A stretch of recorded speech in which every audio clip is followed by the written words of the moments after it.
Alhamdulillah lega. Nampak kayu berapa lama dia tang ni. Ya Allah, tak sempat nak buat. Tak ada nak buat. Ni baru start buka balik. Allah, esok kita buka paku tu baru habis. Ni tengok ni. Lah kena maghrib lah, petang lah. Tengok labu tanam nak bagi ke ayam ni cadangnya tu. So kita try dulu lah, tengok ngam ke tak dengan tempat ni. Apa naik kat atas tu, nice kan. Besar lah sampai keluar kat sini. Kata oi tak boleh kalau tanam labu macam ni. Jagung boleh balut habis lah. Nampak tak?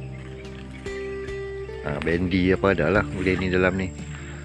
Dia yang kontrol habis labu ni. Apa kita bagi chance kat dia untuk this time. Nanti dah settle buah apa semua, nanti kita akan ubah lah. Kita akan ubah. Ingat kita nak buat konsep tu, nanti kita akan tanam kat atas tu. Dah dapat idea bawah kan, kalau bubuh kat atas tak tu. Tak tahu, kita try tengok nanti. Nampak gaya macam nice. Dekat reban ayam baru tu kan kita buat konsep green. Maknanya kita akan buat atap rumput atas tu. So bila atap rumput, nanti bila kita tanam labu, kita tanam untuk ayam juga, bukan untuk ni. Kita nak test ayam sebab ayam ternakan ni kalau makan labu dengan dedak, dia punya ni cantik katanya. So kita nak try.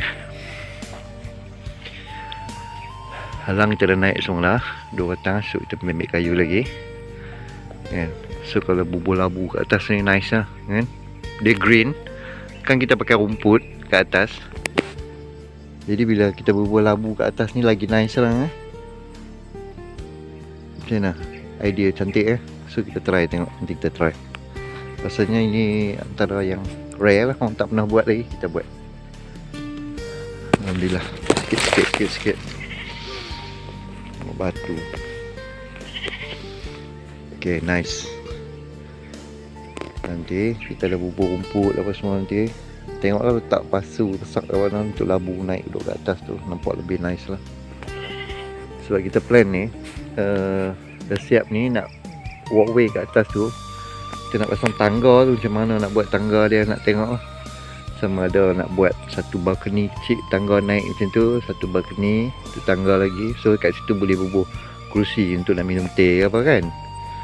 Sebab kita ada planning kat ruang kosong ni, kan ada satu, tak tahu kepala otak ni tiap kalau ada rezeki ni kita buat lah. Kita buat, tunggu dulu, belum boleh spill lagi.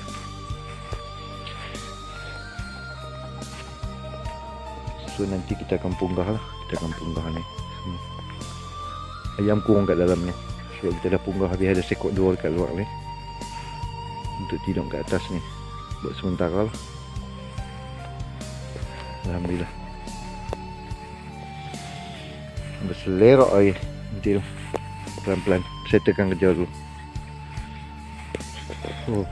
Nak boleh tahu ni. Seorang-seorang nak buat ni, nak buat. Tak menang tangan ya. Alright, alhamdulillah.